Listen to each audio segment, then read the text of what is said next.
All right, so you're thinking about buying a knife. You know just the one you want. It looks good, but how does it cut? Because a knife without an edge is about as useful as a battery without juice. So on today's episode of What Knife Should I Buy, we'll take a look at several common types of grinds, or bevel, from flat to hollow to compound. We'll also discuss some common steel types. So let's head over to the counter and check out some steel.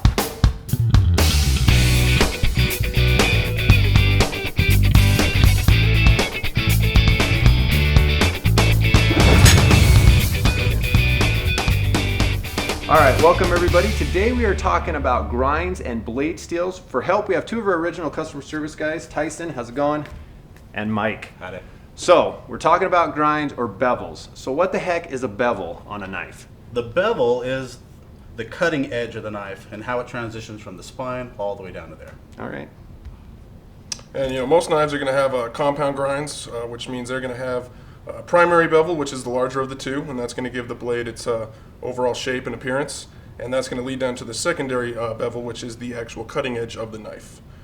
There are a few of them that just have the one bevel, but we'll get into those when we get into the specific types of grinds. Well, let's look at some of those specifics. What are some of the more common grinds that people are going to find in their knives? Yeah, the four we're looking at today are flat, convex, hollow, and chisel. Okay, well how about we start out with one that I see all the time on both folding and fixed blades, the flat grind. Yeah, the flat grind is a very prevalent grind. It's on plenty of knives. It can be thought of as a simple edge. There are a few different varieties, but first we'll take a look at the full flat grind. So full flat or V grinds start at the spine of the blade and taper towards each other at a consistent angle. A high flat grind, or sometimes called a saber grind, have a flat, even portion of the spine before tapering off to a point. Now both of these usually come with a compound grind, as I mentioned, with a secondary bevel at the cutting edge. If it doesn't have the secondary bevel, the grind is known as a zero grind, and they are a little bit harder to find. One type of zero grind is the Scandinavian or Scandi grind. These grinds tend to start past the halfway point on the width of the blade. All right, flat grinds are great for slicing and precision cutting due to the narrow V-shaped profile of the blade. Scandi grinds, on the other hand, do not have that secondary bevel. They give great control for working with wood, whittling, but the edge is a little bit more prone to rolling due to the lack of the secondary bevel. Another grind like the Scandi grind that has that one bevel is the convex grind. In convex grinds, the sides round down to the edge. So rather than a straight angle like with the flat grind, the bevel on a convex grind is curved, which gives it the most material behind the edge of any of the grinds. The convex grind is strong and ideal for cutting and chopping and splitting, and is often found on outdoor knives and axes, and sometimes is referred to as the axe grind. Now, because of the convex grind, it can be difficult to sharpen and is considered a specialized grind. All right, and opposite the convex grind, we have the hollow grind.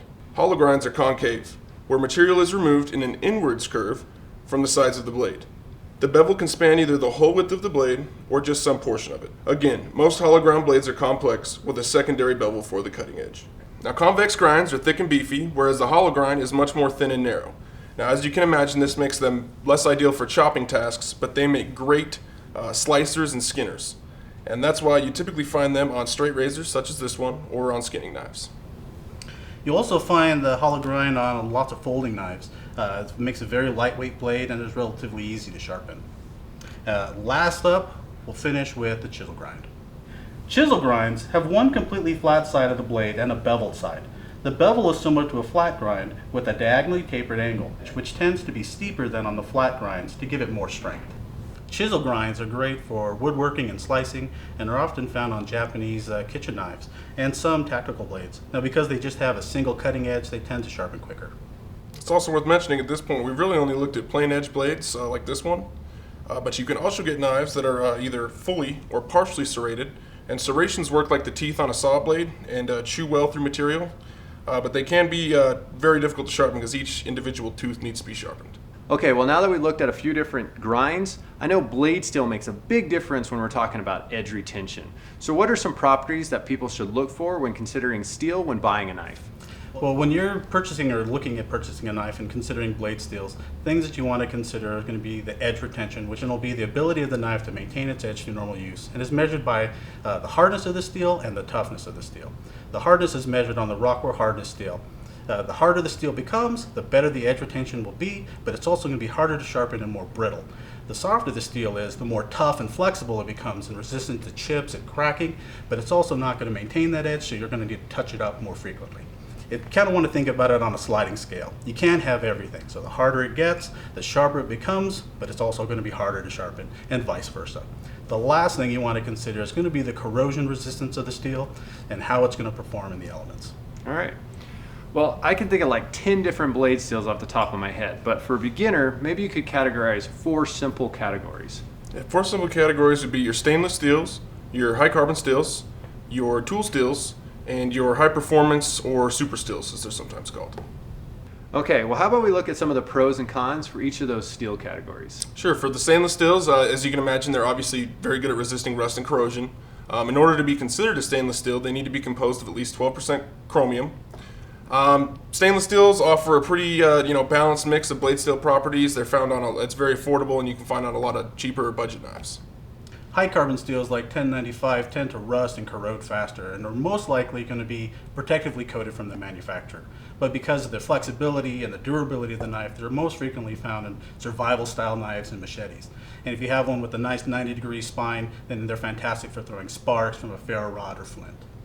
And then with tool steels, they are made from hardened alloys. They're designed to be, tools. So they excel with exceptional toughness, wear resistance. Usually comes at a little bit at the expense of corrosion resistance. But some of the most common ones you'll find on knives are D2, O1, and M4. And premium steels and their super steels are going to give you a better edge retention and corrosion resistance. It's going to come at an increased price. And it's a pretty subjective category, but steels like S90V, M390, CTS-XHP, and LMAX are going to be in that category. It's important to remember, though, guys, it's not all about blade steel. There's plenty of other factors that can contribute to the overall performance of a knife, such as blade geometry, the heat treatment of the steel, and the overall craftsmanship of the knife. All right, well, there's a little bit about grinds and blade steels. Check out these recommendations for some great knives.